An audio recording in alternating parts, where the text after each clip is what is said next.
Oi, pessoal. A gente está aqui ao vivo, né, com essas três pessoas, a Dayana, a Camila e a Cláudia. Hoje a gente vai ter um papo super interessante sobre o projeto de igualdade britânico brasileiro, né? E como a gente está apresentando aqui no canal da Semana da Tecnologia, em sua maioria os estudantes que estão assistindo provavelmente são de engenharia. E é um papo muito interessante para a gente, porque engenharia geralmente é um ambiente dominado por homens, né? Tem se feito muito necessário essa conversa sobre a igualdade de gênero no âmbito estudantil, principalmente nesses cursos de engenharia. Então, eu vou passar aqui a palavra para as meninas, elas vão se apresentar e vão explicar um pouco sobre o projeto. E é isso, vou passar a palavra aqui para a Dayana. Bom dia, Hortência. Good morning, Camille. Bom dia, Cláudia. Bom dia a todos os que nos escutam, né? Não só os estudantes aqui do Centro de Tecnologia. Essa transmissão está feita através do canal da Semana de Tecnologia, mas bom dia a toda a comunidade acadêmica da UFC, que nessa semana celebra os encontros universitários. E eu queria particularmente agradecer também a Prointer, né, que é a Pró-Reitoria de Assuntos Internacionais e Desenvolvimento Universitário, porque essa atividade também é uma atividade da programação da Prointer.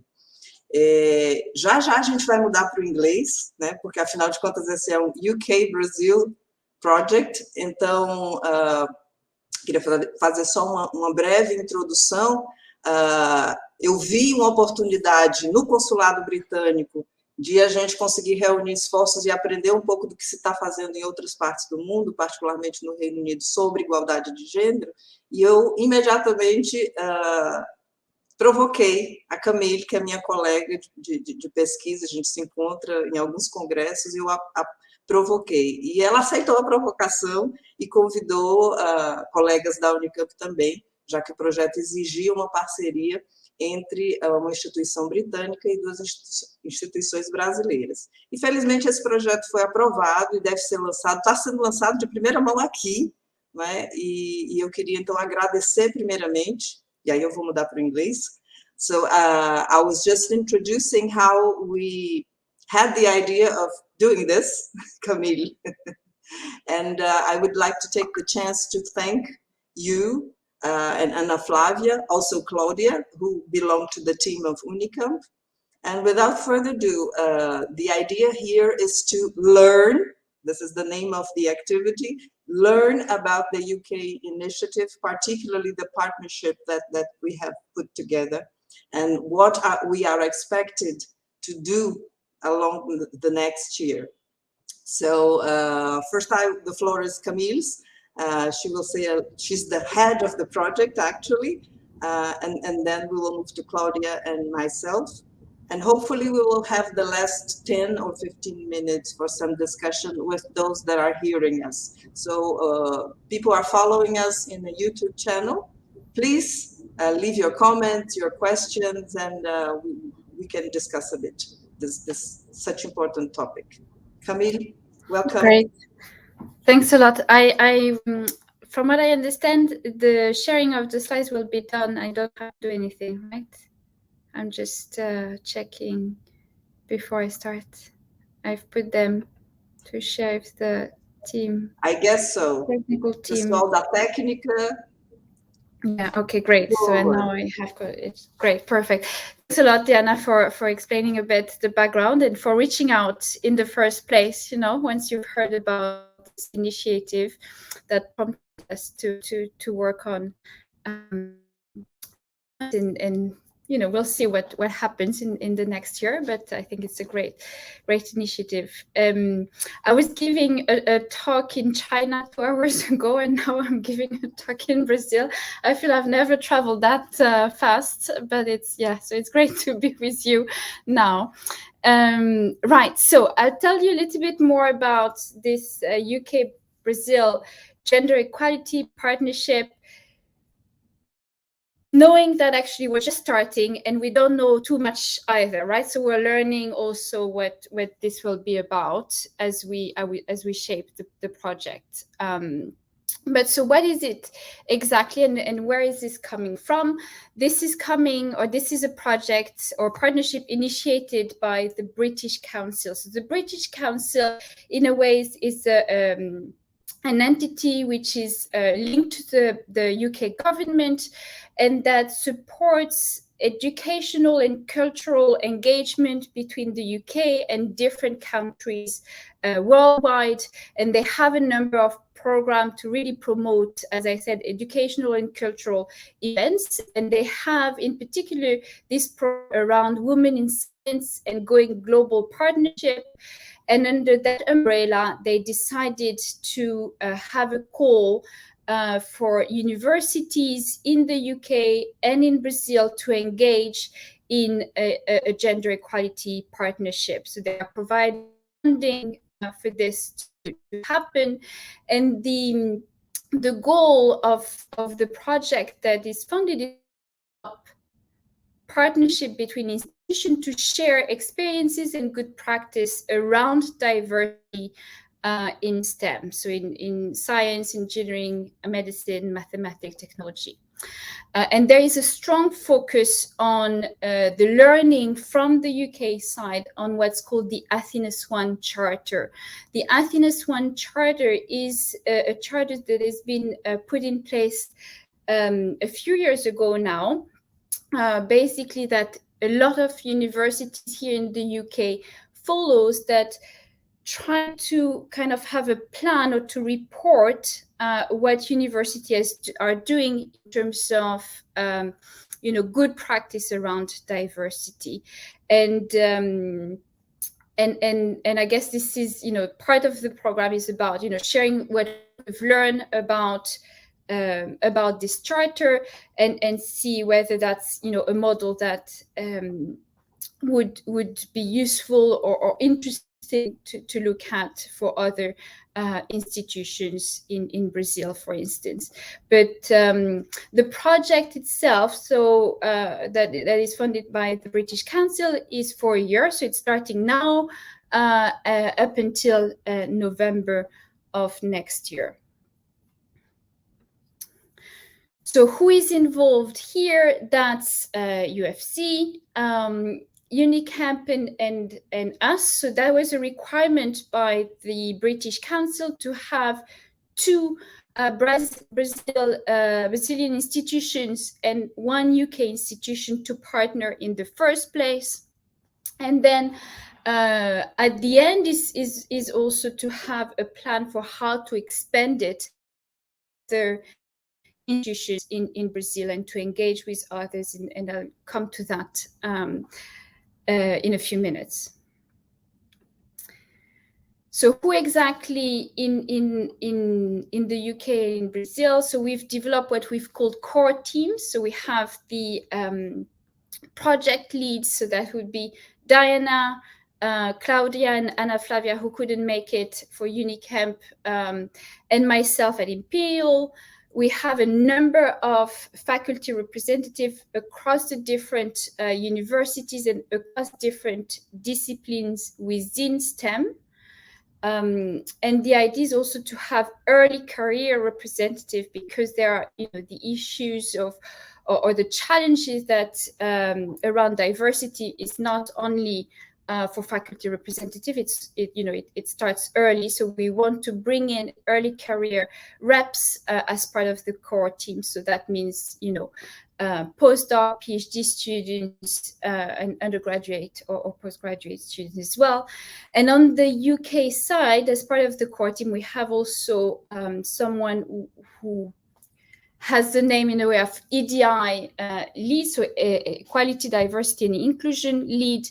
And that person here is the person who is in charge of looking after the Athena's One Charter for Imperial. So has a lot of experience in looking after that charter and applying basically for the Athena's One. So the Athena's One, which I haven't really explained before, basically universities are given either gold, silver, or bronze award in terms of what they are able to achieve around diversity. So we apply in a way for that award regularly, and that is at the institutional level, but also at the departmental level. Other contributors, so throughout the program, depending on the needs, we will call on, other university leaders, external facilitator, and other academics and students to help us through achieve, in a way, the goal of our project. So what do we want to do? And this is, in a way, the plan for the next 12 months. And what is how it's going to take place, or at least how we've envisioned it. The first step will be, we've called it knowing each other. Really, it will be an online meeting among the core teams to really understand what do we want to achieve within those 12 months, to really have a specific timeline, a specific goal for that partnership. We have an overall goal now, an overall idea, but it's really to specify everything. So we start the project with a lot of clarity. The second step, which we call defining value and driving cultural change in the context of gender equality, is, I guess, a projecting type of exercise where what we want to do is answer the question, where do we want to be? What is, what are our values? What do we want to aspire to? What do we want to bring? And for this, we've planned online meeting and some focus groups. And that means in those focus groups, we will probably be looking at a number of participants to really share what their vision is for a diverse culture within a university setting. The third step, we've called it assessing and identifying barriers to gender equality. Is the question, where are we now? So in the second step, we've defined where we want to be. The third step is, with respect to that future goal, is to really see what is happening now. So it will be, again, online meeting and focus groups calling the different universities actors to tell us a bit how they feel at the moment, and collecting data and facts as well around gender equality. The fourth step, is to build an action plan. And to basically, based on step 2 and 3, is to say, well, this is where we want to be, this is where we are now. How do we go? How do we link, in a way, between those two points? And here will be shared, I think, regarding the Athena Swan Charter, because the Athena Swan Charter exercise is very much that, right? You set where you want to be, you see where you are now, and you explain what you're going to do in order to achieve your vision. And here, so we will be able to share, our application to the Athena Swan Charters, to explain how we've done this on the UK side. And so that will be very much, I guess, an operational, in a way, exercise. And for this, we will have a visit from the Brazilian core teams in London, so at Imperial, but we will try to ensure that we have a meeting that's hybrid mode. So people who cannot travel to the UK will be able to participate in the meeting anyway.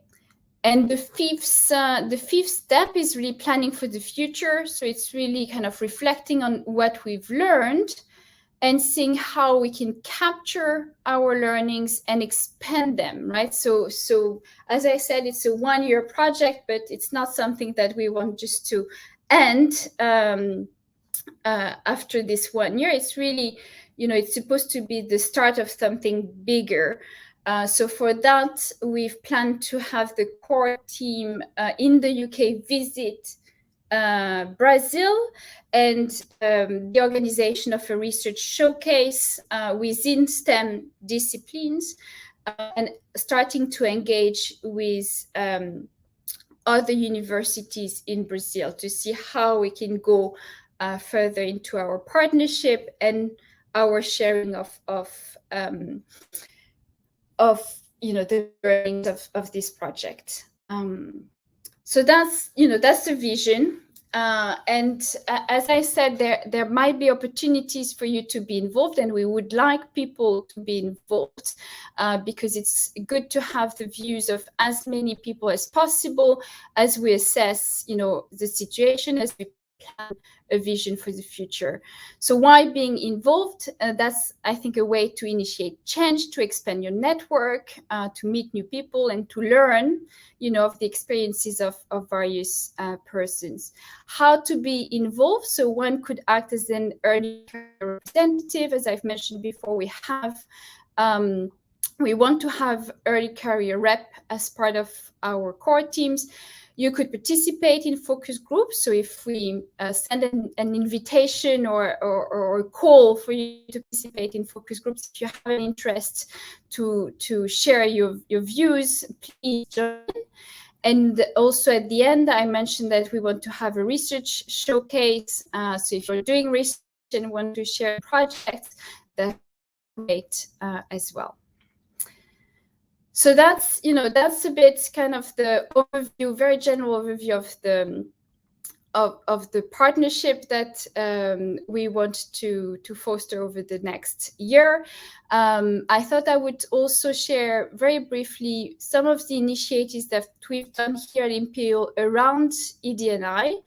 So we have an EDI strategy as part of the university strategy. So the topic of EDI is really embedded in what the college actions, the college research theme, the college activities, all of this. We've engaged, as I said, with the Athena's One Charter for many years now. So that help us, in a way, plan our vision, plan our actions around diversity, equality, and inclusion. We have an EDI center. There are some flexible working embedded in college human resources and policies.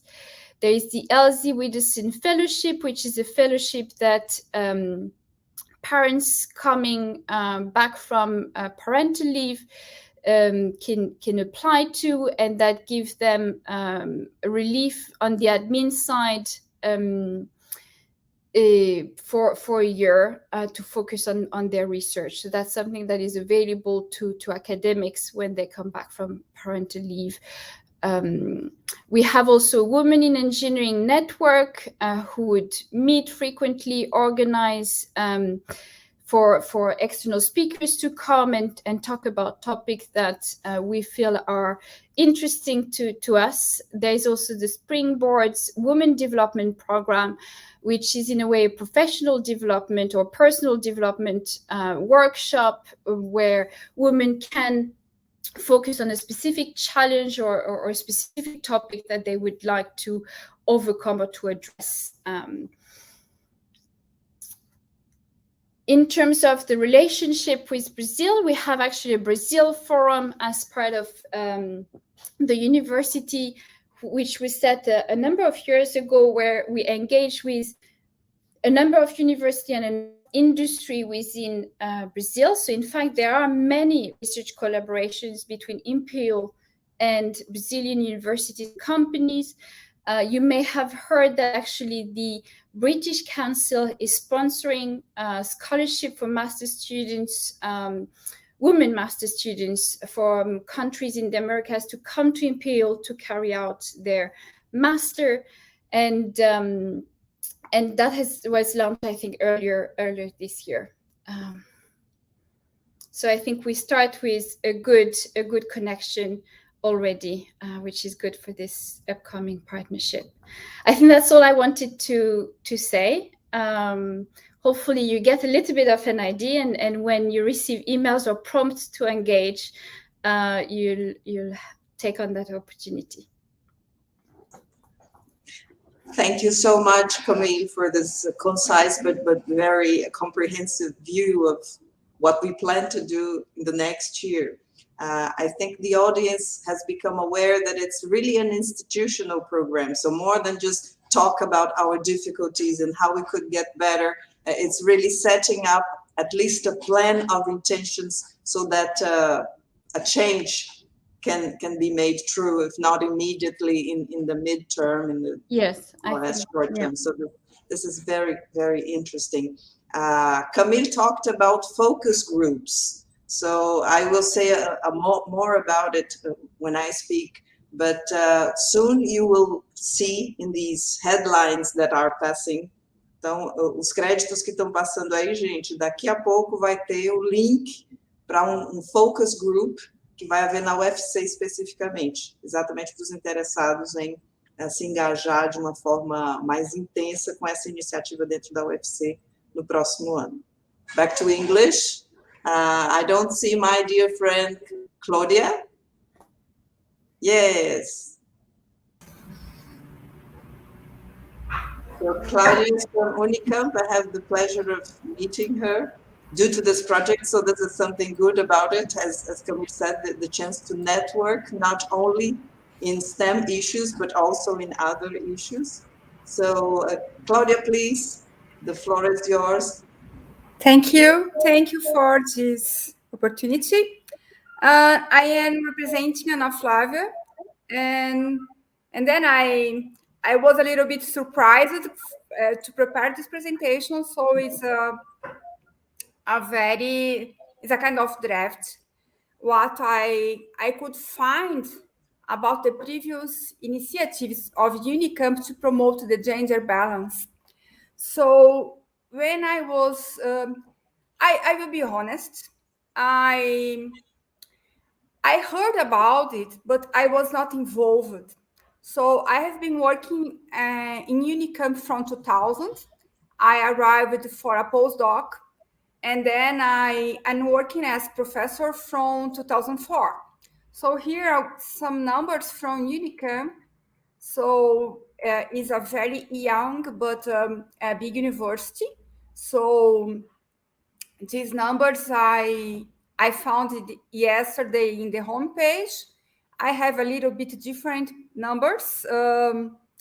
So working at Unicamp, we are about 10,000. Okay, so we have 3 campuses, 24 schools and institutes, 70 undergraduate academic programs in several areas, in all the areas. And working at Unicamp, we are around 10,000, around 2,000 in the academic staff, and the others in non-academic staff. So these are numbers of 2017, and from this number, 5,000 we are women, and most of us, we are working in administrative tasks, and less than 1,000 plus professors. And since we have some institutes of research, we also have around 70 researchers working. So from this number, we have Gs in faculties and institutes, and this number in administrative functions, and also almost half of these women are working in the health area. So in Unicamp, the question of gender and sexuality are inside the human rights, and this homepage is not in English. So this is what I could find yesterday, okay? So currently, in this homepage of human rights, we have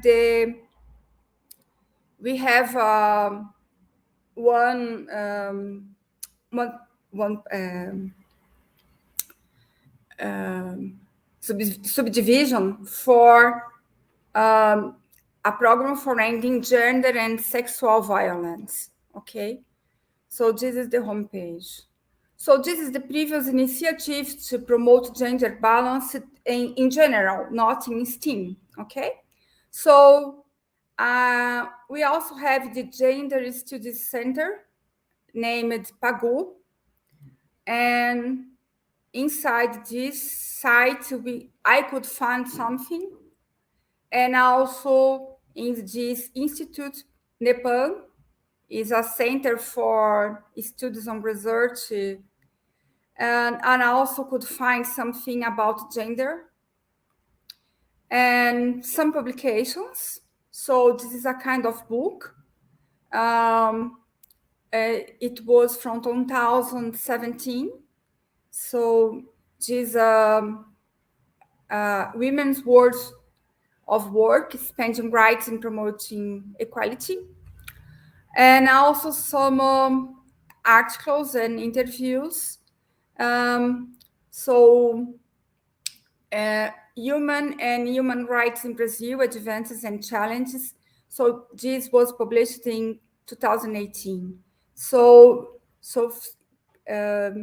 These publications, they were organized by professors of human sciences and social sciences. So she is the coordinator of that PAGU Gender Studies I showed you before. About specifically STEAM, I just could find that the Mathematics Institute, they has a women's group to promote gender equality. And thus, in this article, I could find that at the Institute of Mathematics, 20% of the teaching staff are women, and 36% of undergrad students, and 28% of grad students. And then they have, as among other actions, they have a cycle of lectures to encourage the women for permanence in mathematics. And I could find that next week, promoted by this PAGU Center, we will have this talk with some professors. For instance, I know Professor van der Laan. She works in chemistry in São Carlos. And then this is what I could find in Unicamp as initiatives to promote gender balance. So I think this was my last slide. And as I told you before, I should be honest, I heard about these interviews and these papers, but I was not involved. So I have been working in Unicamp from 2000 as professor from 2004, and in these 20 years in Unicamp, I was never involved with this subject. Okay, so this is what I could show you. This is what I could find. And my other colleague, Luciana Gonzaga, I think she was more involved in that subject, but she could not participate today. But I think Luciana, she has some involvement in this subject. Okay. So this is what I could show you for today, right? Thank you very much, Claudia. Okay. Thank you. I have a brief word. I did not bring slides for this meeting, but I would like to say something about the situation at UFC and then wrap up what the previous colleagues had said. Claudia, I'm just like you. So telling a little bit about my own trajectory. I started as faculty in 1993. So I was very, very young. By that time, you could join the faculty with a master's degree only. So I got my PhD as employee of the university. And I never worried much about that. I was aware that there were few women around. And as I moved up to higher positions, ranking positions and leadership positions, the number of women was increasingly less and less and less. But I never worried about that, you know, in a serious way. Until in 2015, I was invited to be the Vice Dean of the School of Engineering. And the first day that I moved to my new room, my new office, there is a gallery of the previous deans of our school. And I had never looked at that closely. And there are only men. So you come men, since the 50s. And many other people have called my attention to that. You see, it's just men. I said, yeah, that's true. It's just men. And even though I'm the vice dean, I'm the first female vice dean ever in our school. So because of the position, I started being aware of that. And it's true. Sometimes we just normalize situations to survive and to move up. Talking about UFC now, I could say that our school is quite male-oriented. And when we were preparing our proposal to this project, I had to check the numbers, which I'm more or less familiar with, because since 2015, we have been celebrating the International Day of Women in Engineering. And due to that, I collect statistics and all that. So if we look at our undergrad students, we have 70% of male grad students. And of course, since we have 13 engineering careers, that varies a lot. Chemical engineering, which is my background, has nearly half females and males. But if you go to, I see that my colleague Ilma, who is also involved in this initiative, is joining us here in YouTube. And she belongs to a career, she's a physicist herself. So I'm sure she's always had not much company from girls. And now she's involved with computational engineering and telecommunications. And I think only 2 or 3 ladies in a department that has 25 faculty. So the number is 70% of males in undergrad career in faculty. And if you go to graduate studies, it's a bit better, the situation, probably because men go to positions in industries and more quickly than women. Maybe they feel more comfortable in graduate studies where they can have a flexible time. But well, coming back to my talk, UFC also has a human rights initiative, a committee. I'm not really aware of a specific work group that focuses on gender equality. In the School of Engineering, what we have been doing since 2017 is to celebrate the International Day of Women in Engineering. And as a matter of fact, this is an event that was proposed in the UK. So I was just browsing in the internet in 2017 about gender equality issues, and I came across this invitation from the Women in Engineering Society in the UK that we celebrated the 23rd of June as the International Day of Women in Engineering. And we started that as an event here, but this has allowed us to discuss important matters, and in a way, it has allowed us to give visibility to the women in the various sectors, undergraduate students, graduate students, and also in the faculty. So when I came to know about this initiative, people are asking me whether a link can go. Just a minute. So when I learned about this initiative, it immediately came to my mind the name of Camille. And now to tell a short story about me and Camille, we were plenary speakers in an international conference in 2019. And when I was invited for this plenary talk, I thought, why is he inviting a woman from Brazil? and I was very flattered and very honored, but I thought of giving up the invitation because I said, well, they're so prestigious men, and it's essentially a very male society, very few women, at least in outstanding positions. But I decided to accept the task. And I was very, very happy to learn that in this conference, there were lots of women, and when women as speakers, I mean. And when I talked with the chair of the conference, and he was a lecturer in our Encontros Universitários on Wednesday, I congratulated him, and he said, it was on purpose. It was on purpose that I decided to have half of the speakers male, half of the speakers female, because I'm aware that the spotlights are always in the male colleagues, or most frequently in the male colleagues. So I immediately thought of Camille. It was a good thing that she's working on a British institution, and we had this contact, this previous contact in this context that I just described.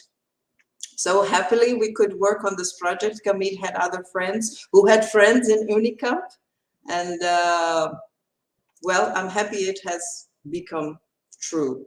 As you could see, this is a rather institutional initiative. So it's hands-on, and I'm going to be repetitive about that.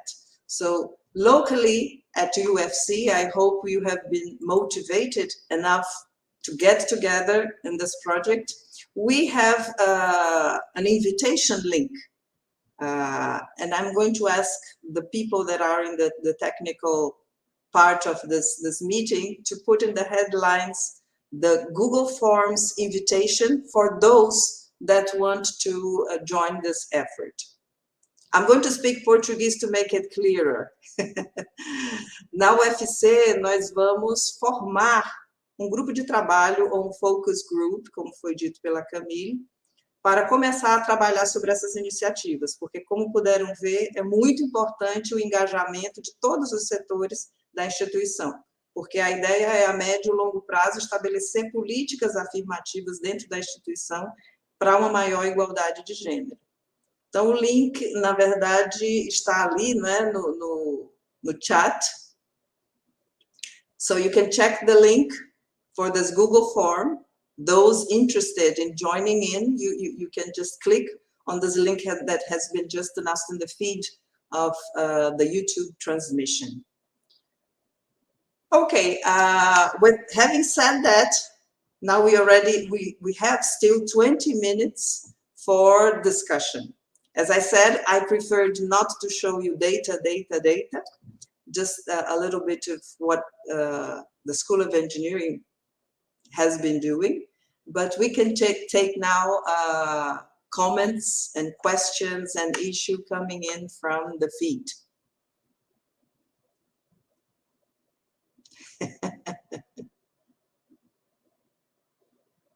Yes, Ilma is just commenting, I'm just checking the feed here. We are 3 women in our department out of 26. And Talita, who is also a member of ProInter, the Provost for International Affairs and Institutional Development. Talita, who's a physicist, she said, in a class of 40 students, only 3 of them were women. And of these 3 women, only me, graduated. Okay, Luisa Melo is asking, how can we participate in the partnership? Where can we find more information about it? Well, so Luisa, you are welcome to click on this link and join the effort, and we will start having meetings of this focus group inside UFC. You saw from Camille's presentation that there is a schedule of online meetings so that we can discuss a little bit better, and where we are, where we want to be, and how we can move from the present situation to the situation we want. Ana Cacau, yes, my student, it's the same link that I advertised before. Well, I don't know if my colleagues, I see no real questions, but comments, many comments. I wonder, Diana, if maybe I can just post the link from the British Council on the call, Yes. so they just as the background information. I'll try to fetch that now and share it.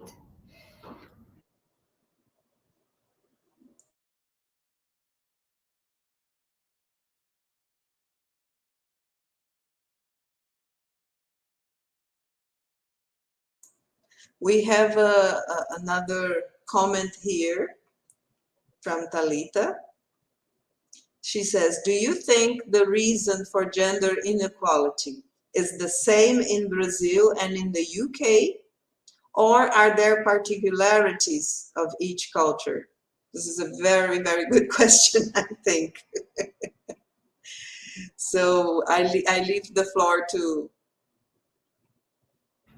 that's, do you think the reason is the same in Brazil and UK? And maybe Camille can say something about France as well. I guess, that to that question, I don't have an answer. And I think one of the stage in our program is probably to try to identify similarities and differences in the challenges and barriers that we face in different countries, but in particular in Brazil and the UK. I'm guessing some will be shared, and some will probably be different because the culture, the history is different. But I also expect some similarities. So I'm looking forward to this discussion. I think we'll learn a lot from that. Yeah. Sorry, it's not an answer to a question, but still. But it's an invitation to join and discuss. I don't know. I would say that here in Brazil, one of the great barriers, a common barrier, I think, it's the way girls are educated or have been educated traditionally, at least here in Brazil. I remember in the first years of school, the girls were much better than the boys on average regarding discipline and studying. So there were not much difference, but as they moved to high school, it seemed that at some point we were not stimulated enough to go on or with careers that involved mathematics, logical thinking. That was the boy thing. So this is one thing that maybe may be common to the whole Western, let's say, Western region of the globe. And as we move up in a career, I think maternity is a point that is quite serious. I mean, we just don't have enough support, not only from the society as a whole, but also in family sometimes. I don't know if Claudia would like to say something about this question. Yes, I agree with you. I agree with you. It's a lot of factors, and they contribute for this the situation. But it's getting better. Yes, I think 10 years ago it was worse, and 20 years ago it was even worse. So I think it's getting better, and we can improve GIS with this kind of initiatives. Yes.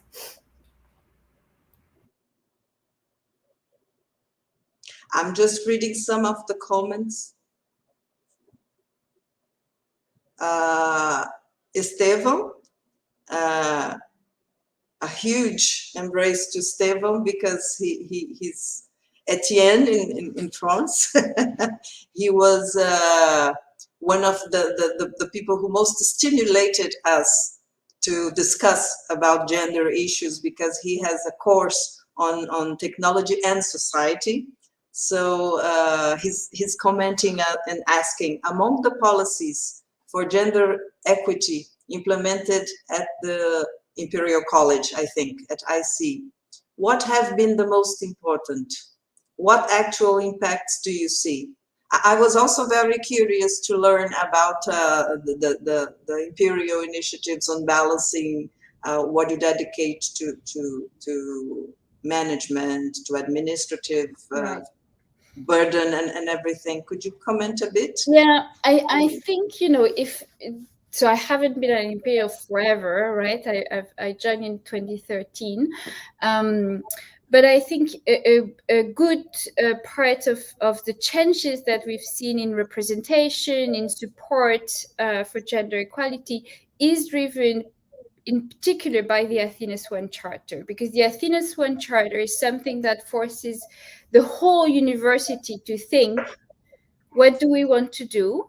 Where do we want to be? And how are we going to get there, right? So that means it's going to be embedded. It's a vision that's going to be embedded across the whole university activities. So if you have this charter in place that helps you support, then you can start to implement some activities, right? But it's, I think, a recognition from the whole university that something needs to be done, and that equality, diversity, and inclusion should be part of the university blood in a way, right? So I think that's forcing it to have a whole look around rather than just sporadic activities here and there is important. So you have a framework, and then you can implement some activities to support that vision. I hope that answers your question, Esther, but yeah. I would just like to say a comment in Portuguese to make it clear about the Athena's One Charter. A Camille tem falado sobre esse capítulo, né? Athena's One Charter, seria o Cisne de Atenas. Enfim, é uma organização que está muito conectada com as instituições britânicas, conferindo e dando uma espécie de selo sobre as iniciativas daquela instituição com relação às suas políticas de gênero. Então, é quase que um selo ISO de políticas de inclusão dentro da instituição. Esse projeto que está começando, ele era exclusivo para instituições britânicas que tivessem aderido ao Athena's One. No caso do Imperial College, ele tem o selo Silver, ele é medalha de prata, digamos assim. E eles colocam ouro, prata e bronze. So I was just mentioning about the silver qualification of Imperial College in the Athena's One. And therefore, back to those hearing us, one of the objectives is learning some of the lessons that have already been learned in UK institutions, guided by this Athena's One motivation, let's say. Am I right, Camille? Yeah, no, completely. I think it's so the Athena's One is I think every university will take things differently, but it's really forcing the whole university to think about EDI and see what actions, so the university itself decide what actions they want to take. And then there is this kind of award aspect, which universities in general are quite competitive. So I think the idea of having an award at the end makes it appealing to higher education in general. But yeah.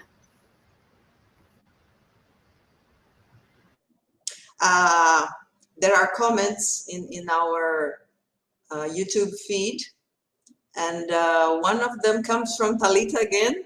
Talita is the mother of 3 lovely children, and she said that the £1 million, not even dollars, £1 million question, how to balance motherhood and an academic career, especially in science and technology, ?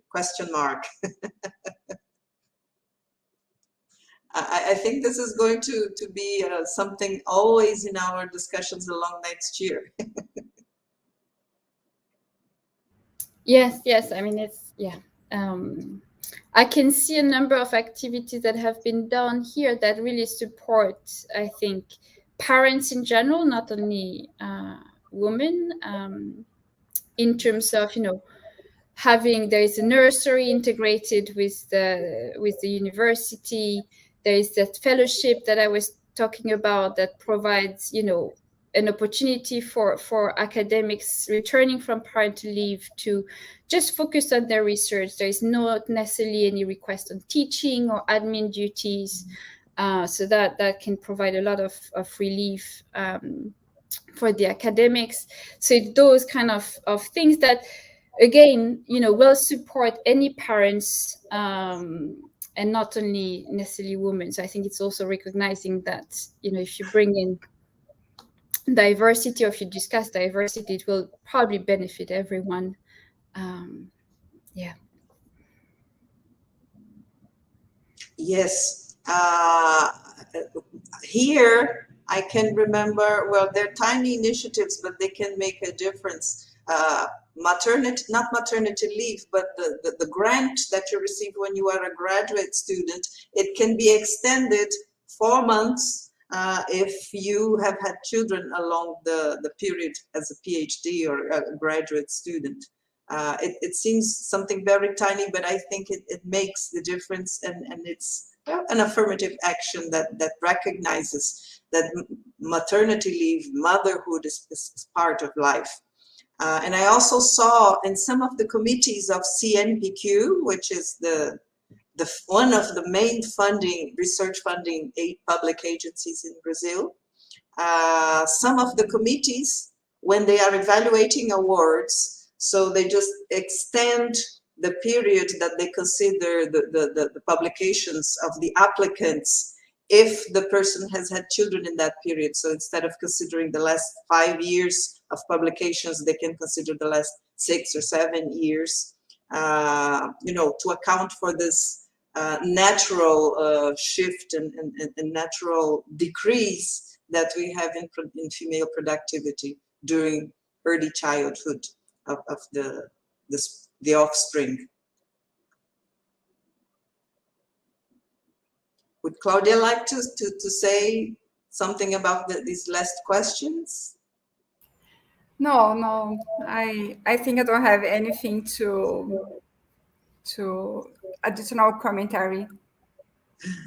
Okay. Me, yeah, and particularly no kids, so okay. So, yes, okay. no kids, but I think for women, we have other responsibilities, for instance, with the parents, and so on, and also it's charged for women. Yes. So I think it's also something to think about, not only children. Okay, I don't have kids. I have a pet, but I think the care with parents and things like that, I think it's different for women than for men. You're right.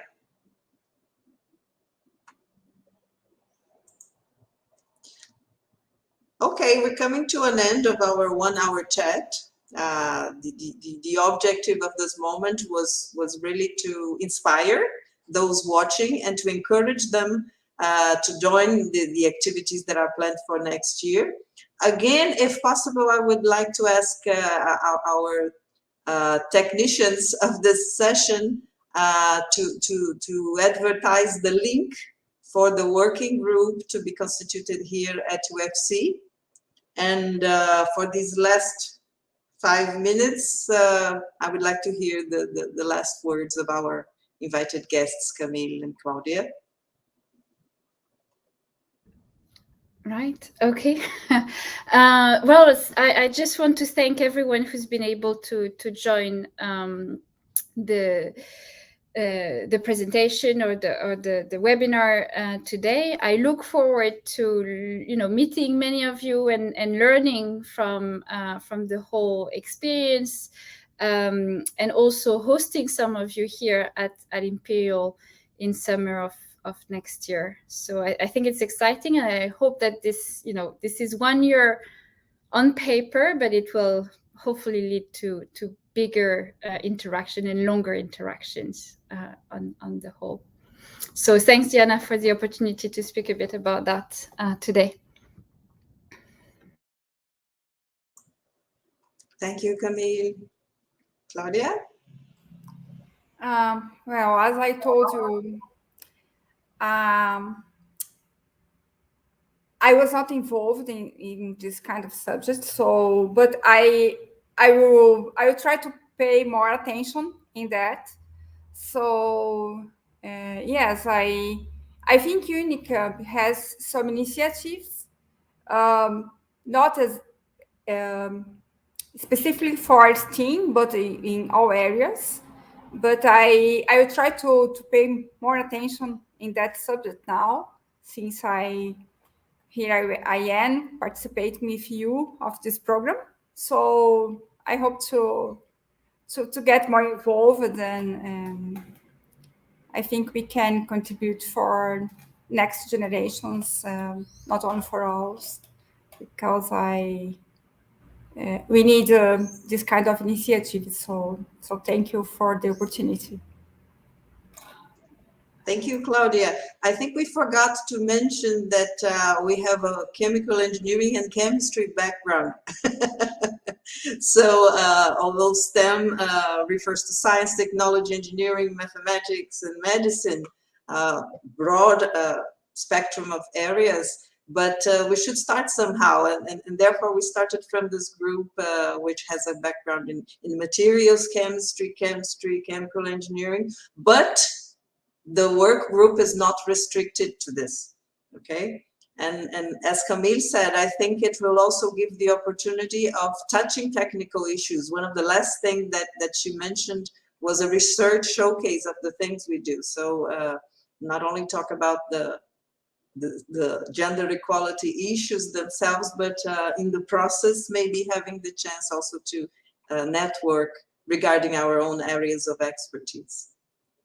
So thank you very, very much for this nice hour together. I'll move now to Portuguese again. Obrigado a todos os que estiveram conosco. Eu espero que com a mistura mesmo aqui do inglês com o português, a gente tenha conseguido estimulá-los, né, encorajá-los. Essa apresentação vai ficar gravada durante algum tempo, disponível no canal da ST, então eu peço aos que assistiram e gostaram que façam a propaganda e convidem outras pessoas para que a gente possa formar um grupo sólido, né, e que envolva os diferentes setores da nossa instituição. Então, um bom dia a todos, um bom resto de programação do encontro. Thank you so much. Have a good day. Thank you. Bye-bye. Bye, everyone. Thank you. Bye.